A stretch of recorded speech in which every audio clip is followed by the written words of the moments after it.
அன்பே சிவம் மனமே குரு என்றுணர்த்திய குருவே போற்றி.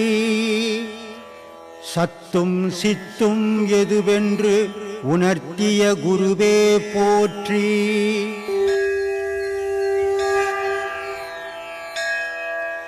இப்போ நிறைய தம்பதின்னு பார்த்தீங்கன்னாக்கா கல்யாணம் பல வருஷங்கள் ஆகிக்கூட எல்லாம் வசதி இருந்தால் கூட என்னதான் ட்ரீட்மெண்ட் எடுத்தாலும் அவங்களுக்கு வந்து குழந்தை பாக்கியமே இல்லாமல் போகுது. இது அவங்களுக்கு வரமா சாபமா? முதல்ல வரமன்னா என்ன, சாபமன்னா என்னன்னு முதல்ல தெரிஞ்சுக்கணும். இது இந்த கேள்வி நிறைய பேர் கேட்டிருக்காங்க, நானும் பார்த்துருக்கேன். ஆனால் எனக்கு வந்து அது சரியா திருப்தியாக அடையலை.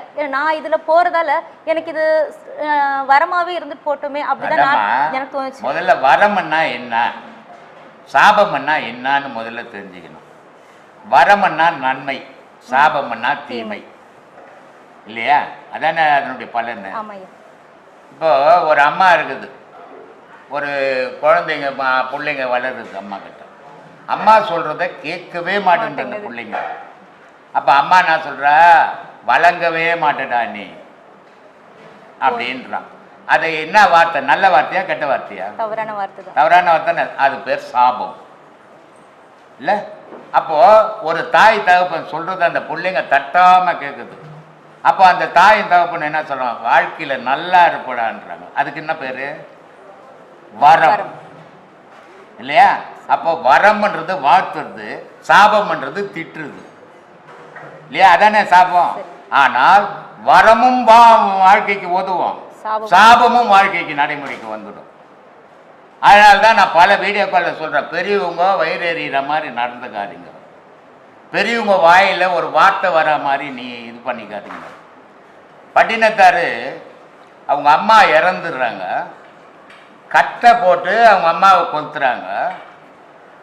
அவர் வெளியூரில் இருக்கிறாரு, அம்மா செத்துட்டாங்கன்னு தெரிஞ்சு போய் ஓடியாடுறாரு. ஓடியாந்த உடனே பார்த்தா அம்மாவை கட்டை மேலே அடிக்க வச்சுக்கிறாங்க. அப்போ செத்து போன உடல் அது கட்டை மேலே அடுக்கினான்னா எதை இரும்பு மேலே அடுக்கினான்னா. ஆனால் அந்த பிள்ளையினுடைய மனம் எப்படி இருக்குதுன்றத சொல்கிறேன் நான். என் தாய் வந்து கட்டை உடம்புல குத்தும், எங்கள் அம்மா உடம்பு வலிக்கும், செத்து போன உடல் அது கத்தியத்தை வெட்டினாட ஒன்றும் ஆகப்பதில்லை. ஆனால் அந்த பிள்ளையினுடைய மனம் எப்படி இருக்குதுன்றதுக்கு சொல்கிறத, எங்கள் அம்மாவுடைய உடல் வலிக்கும் அப்படின்ட்டு அந்த கட்டையெல்லாம் தள்ளிட்டு பச்சை வாழை மரத்தை வெட்டி எத்தனை வந்து வச்சுக்கின்னு கொளுத்துறாரு. எரியுது. எப்படி எரியுது? பத்தி போட்டி நெருப்பு பெட்ரோல் எல்லாம் ஊற்றி கொளுத்துல. இப்போ அதானே பண்ணிக்கிறாங்க, இப்போ அதானமா பண்ணுறாங்க. அவர் சொல்லால சுட்டு எரிக்கிறாரு. என்ன சொல்கிறாரு?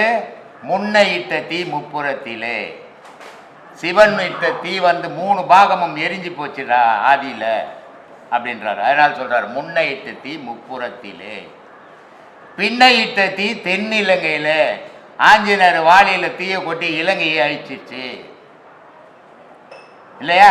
அதனால பின்னை இட்ட தீ தென்னிலங்கையிலே, அன்னை இட்ட தீ அடி வயிற்றிலே, யானும் இட்ட தீ மூழ்க மூழ்கவே என்றார். ஒரு தாயினுடைய கர்ப்பத்தில் நெருப்பு இல்லைன்னா நான் உருவாகி வந்திருக்க முடியாதுடா, அந்த நெருப்புல வந்தவன்டா நான் இப்போ யோக நெருப்புல இருக்கிறேன், நான் சொல்ற அது சுட்டெரிக்கணும்ன்றார். எரிஞ்சு போகுது. நீ நான் சொன்ன எரியுமா? சொல்லுமா? இது வரம். குழந்தை இல்லை, மனைவி கணவனோட வாழல, கணவன் மனைவியோட வாழ, இது எல்லாம் சாபம். ஏதோ ஒரு காலத்தில் யாருக்கிட்டோ வாங்கின சாபம் நடைமுறையில் இருக்குது. வரம் சாப்பாட்டுக்கே வழியில், ஆனால் 5 புள்ள பெற்றுறான், கோடி கோடியா வச்சுக்கிறான், தத்து எடுக்கிறான். காரணம் அது சாபம், இது வரம். புரிஞ்சுதா? சரி, அப்புறம் என்ன? அப்புறம் வந்து நம்ம உடம்பு பஞ்சபூதத்தால இயக்குது. ஆனா இந்த கண்ணுக்கு மட்டும் ஏயா அல்லல்ல குறையாத அக்ஷய பாத்திரம் அப்படின்னு சொல்லிட்டு அந்த கண்ணு கையா அவ்வளவு வர கிடையாது. இப்போ கண்ணை மூடிக்கா, இவ்வளவு பேர் உட்காந்து காது பார்த்து சொல்லு. காது பார்க்காது. 5 பஞ்சபூதத்துல அதுவும் ஒண்ணுதான். ஆமா. பார்க்குமா? பார்க்காது. கண்ணை மூடிக்கா, மூக்கு பார்க்குமா? பார்க்காது. மூக்குக்கு தெரிகிற வாசனை கண்ணுக்கு தெரியுமா? தெரியாது. காதுக்கு கேட்கிற சத்தம் கண்ணுக்கு உணருமா? வாய்க்கு தெரிகிற ருசி கண்ணு அறியுமா? 5 பஞ்சபூதங்கள், 5 தோழ செய்து, ஒண்ணுக்கு ஒண்ணு சம்பந்தமே கிடையாது. அது தொழில் அது செய்யுது. கண்ணு என்ன செய்யணுமோ அதை செய்யுது, மூக்கு என்ன செய்யணுமா செய்யுது, காது என்ன செய்யணுமா செய்யுது, வாய் என்ன செய்யணுமா செய்யுது, உடல் என்ன உணரணுமோ உணரணும். அதனால மெய், வாய், கண், மூக்கு, செவி என்னும்.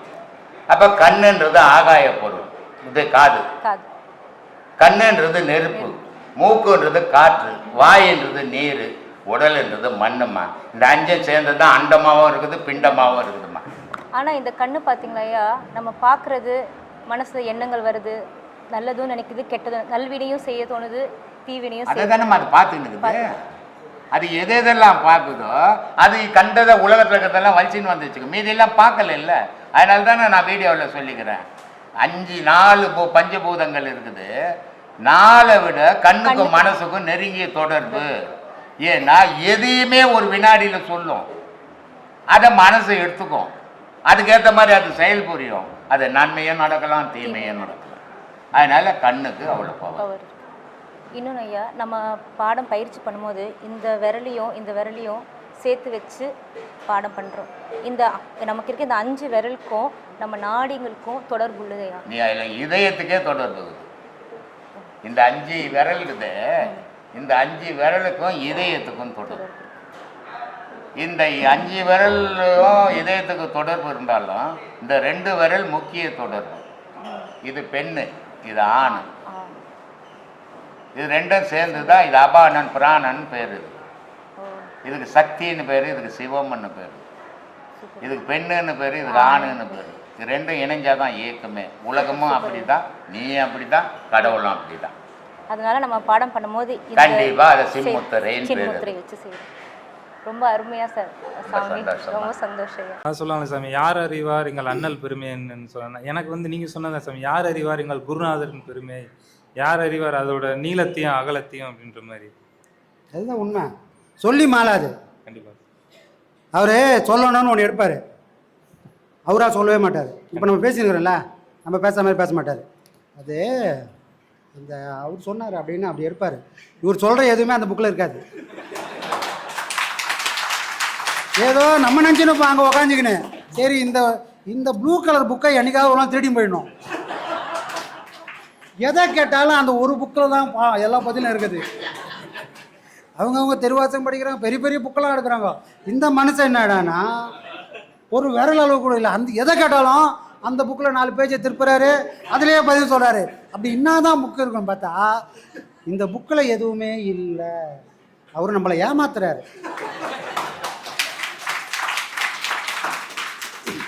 ஏன்னா அவர் இதெல்லாம் எடுக்காமல் சொல்லியிருந்தாங்கன்னு வச்சுக்கேன், நான் குரு இல்லைன்னு சொல்லும்போது நீங்கள் ஏற்றுட்டு இருப்பீங்க. சரி ஏதோ புக்கில் தான் சொல்லிட்டாருப்பான்னு. புக்கை படிச்சுட்டு சொன்னதுனால அவர் தன்னை குருன்னே எப்பவுமே நினைக்கவே இல்லை. ஏன்னா ஒரு விஷயம் சொல்கிறோம் கேளுங்க, சீடனாக இருக்கிற வரைக்கும் இறைவன் கொடுத்துக்கினே இருப்பான். குருவானால் அன்னையோட முடிஞ்சிடும். அப்போது உன்னோட அறிவுன்றது எங்கே இருந்தது? முட்டாக இருந்தது, அரும்பாக இருந்தது. அந்த அரும்பு ஒரு நாள் பூவாக மாறணும், அந்த பூ ஒரு நாள் காயாக மாறணும், அந்த காய் தான் ஒரு நாள் பழமாக மாறும். பழமானால் தான் சுவை தெரியும்.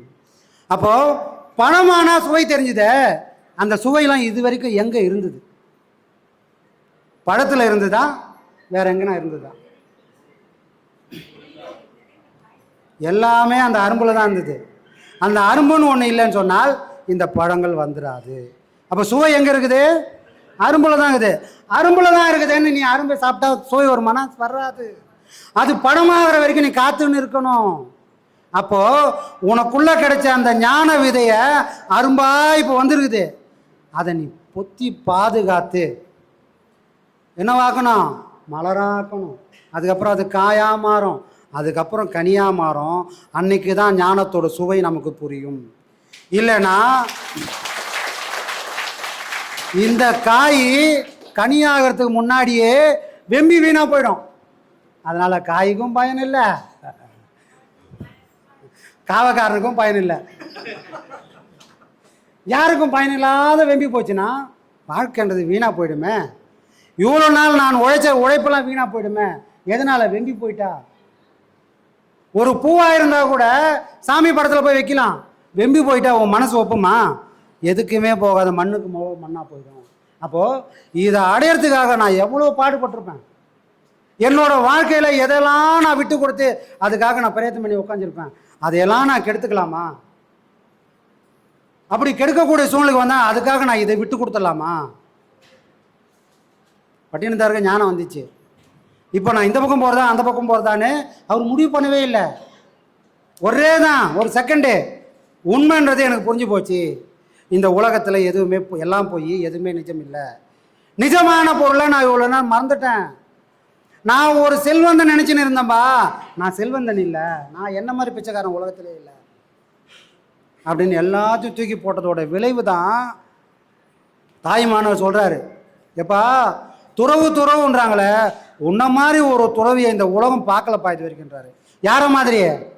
பட்டினத்தார மாதிரி ஒரு துறவியை இந்த உலகமே இது வரைக்கும் பார்க்கலப்பா. நான் பார்க்கல கூட சொல்ல.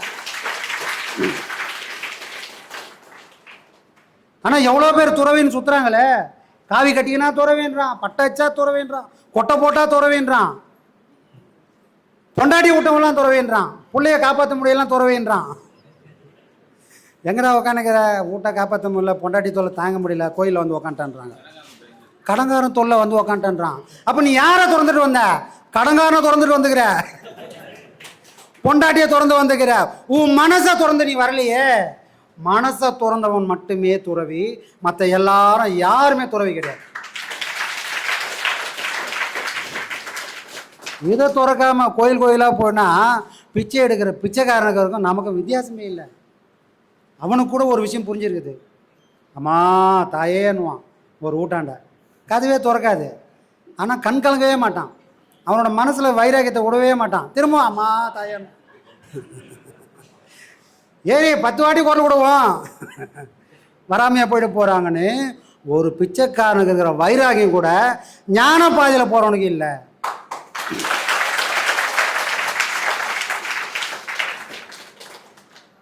யாருக்கு இருக்கணும் உண்மையிலேயே? இவருனவோ பாடம் பண்ணி உக்காஞ்ச உடனே எல்லா வாசலும் திறந்து அப்படியே தெரியணுன்ற அளவுக்கு போகிறாங்க. இது எவ்வளோ பெரிய மடத்தனம். அப்படியெல்லாம் ஞானம் கிடைச்சிடாது. வைராகியம் வேணும். பிச்சைக்காரங்கிட்ட கூட நீ இதை கற்றுக்கலாம். கண்டிப்பாக சாமி. அவன் காலையில் பிச்சை எடுத்தான், சரி போட்டுட்டாங்க, சரி போட்டுட்டாங்களே போகுமா, நான் இருக்கவே மாட்டான். கேட்டது கட்சிச்சு போய் ஓரம் சாப்பிட்டு தூங்குவேன்னு தூங்க மாட்டான். காலையில் பிச்சை பாத்திரம் எடுத்தவன் பொழுது போகிற வரைக்கும் பிச்சை எடுத்துனுப்பான். அப்படியே நேச்சுரலாக அப்படி சொல்லுங்க. அப்போ நாமெல்லாம் எப்படி இருக்கணும்? காலையில் 1 மணி நேரம் பண்ணிவிட்டு அத்தோடு விட்டுட்டு போனால் அந்த தட்டில் யாருன்னா போடுவாங்கன்றீங்க? போடவே மாட்டான். அப்போ நம்ம எப்படியாப்பட்ட பிச்சைக்காரனாக இருக்கணும்? காலையிலேருந்து சாயங்காலம் வரைக்கும் எடுக்கக்கூடிய பிச்சைக்காரனாக தான் நம்ம இருக்கணும். ஞானம்ன்றது பிச்சை. இறைவனை தவிர பிச்சை எடுக்கக்கூடிய வாய்ப்பு யார்கிட்டையுமே இல்லை. நீ அவங்ககிட்ட கேட்டால் மட்டும்தான் கிடைக்கும். ஏன்னா ஞானத்துக்கு ஹோல்சேல் ப்ரொப்ரைட்டர் அவர் மட்டும்தான். அதனால தான் அவரே சுடுகாட்டில் இருக்கிறாரு. மற்றவங்க எல்லாம் கோயில், எந்த பேர் மேலாவது கோயில் சுடுகாட்டில் இருக்கிறாரா? பார்த்தோன்னா ஆடை ஆபரணம் சந்தனம்லாம் மணக்கும் பெருமாள் கோயிலில் போனோன்னா. ஆனால் சிவனை பார்த்தா பரதேசியாக இருக்கிறான், யாருமே போவாதத்தில் போய் உட்காந்துக்கிறான். நீயும் அப்படி இருந்தால் மட்டுமே சிவம் உன்னை நெருங்கி வரும்.